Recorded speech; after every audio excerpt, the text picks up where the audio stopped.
दोस्तों, हम चैप्टर 7 में देखने जा रहे हैं, that is processes to compel the production of thing. इसमें ए पार्ट देखेंगे हम।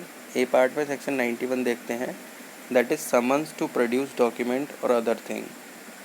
Whenever any court or officer in charge of police station considered that the production of any document or other thing is necessary or desirable for the purpose of any investigation, inquiry, trial or other proceeding under this code by or before such court or officer, such court may issue summon or such officer a written order।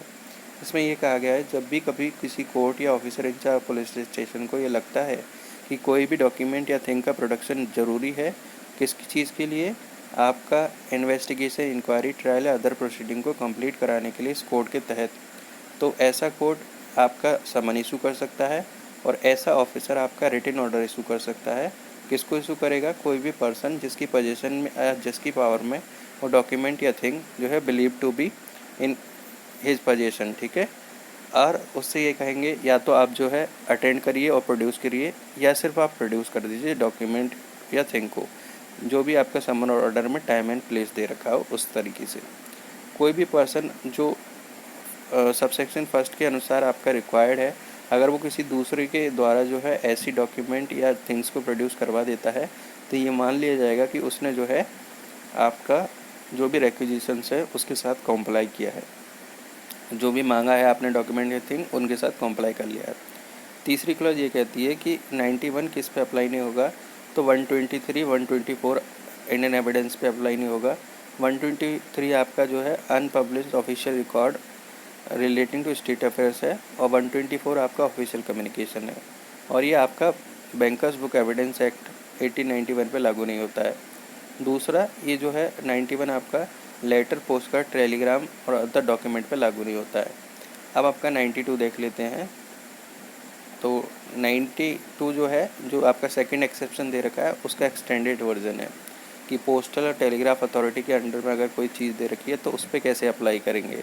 तो कोई भी document, parcel और thing जो कि postal और telegraph authority के आपके custody में है और इनके ओपिनियन में जो आपकी अथॉरिटी दे रखी है, डीएम, सीजीएम या कोर्ट ऑफ सेशन या हाई कोर्ट के ओपिनियन में, वो ज़रूरी है कोई भी इन्वेस्टिगेशन, इंक्वायरी, ट्रायल या अदर प्रोसीडिंग को कंप्लीट कराने के लिए, तो ऐसे मजिस्ट्रेट या कोर्ट आपका रिक्वायर कर सकते हैं पोस्टल या टेलीग्राफ अथॉरिटी से कि वो जो है डॉक्यूमेंट डिलीवर कर दे, पार्सल और thing, to such person as the magistrate of court direct, किसी भी व्यक्ति को जैसा भी मजिस्ट्रेट ऑफ कोर्ट ने डायरेक्ट किया है। कोई भी नॉमिनेटेड व्यक्ति हो सकता है उसमें, ठीक है।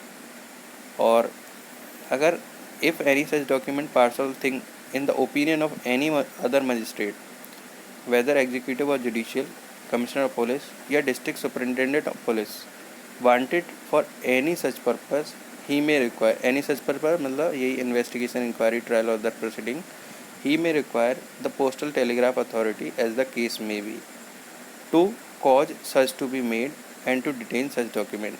ये उस केस में, अर्जेंसी के केस में, मान लो उन्हें लगता है कि डॉक्यूमेंट जो भी पार्सल या थिंग है वो खो जाएगी, उस केस में वो सर्च करवा सकते हैं और उसको डिटेन करवा सकते हैं वस्तुओं को। तो ये अर्जेंसी का केस है जो सेकंड क्लॉज है। इसमें जो है कोई भी एग्जीक्यूटिव मजिस्ट्रेट हो सकता है, जुडिशियल मजिस्ट्रेट या सीओपी या आपका डिस्ट्रिक्ट सुपरिटेंडेंट ऑफ पुलिस। और जब भी ये रिक्वायरमेंट होगी या जब भी ये ऑर्डर बनाया जाएगा, तो ये ऑर्डर आपका तब बनाया जाएगा जब डीएम, सीजीएम, कोर्ट जो आपका हाई कोर्ट और कोर्ट ऑफ सेशन दे रखा है उनका ऑर्डर पेंडिंग हो, ठीक। तो ये आपका 92 कंप्लीट होता है। और मैं थोड़ा एडिशन में आपको इसमें बता दूं, 91 जो है आपका एक्यूज़ पे अप्लाई नहीं होता है। 91 पर्टिकुलर 91 की बात कर रहे हैं हम, वो एक्यूज़ पे अप्लाई नहीं होता है। ये एक केस था Shyamlal Mohanlal versus state of Gujarat 1965 का। उसमें ये बोला गया था कि ये एक्यूज़ पे इसलिए नहीं अप्लाई होता है कि it would create an undue hardship on the part of accuse, ठीक है। तो इसलिए हम जो है आपको 91 अप्लाई नहीं करते हैं एक्यूज़ पे। तो आपसे अगर कोई पूछ ले ऑब्जेक्टिव्स में भी जनरली पूछ ले, तो 91 आप सीधे कह सकते हैं कि एक्यूज़ पे अप्लाई नहीं होता है। और इसका रेफरेंस आप दे सकते हैं Shyamlal Mohanlal versus state of Gujarat 1965, ठीक है। बाकी आप पढ़ लीजिएगा केस। धन्यवाद।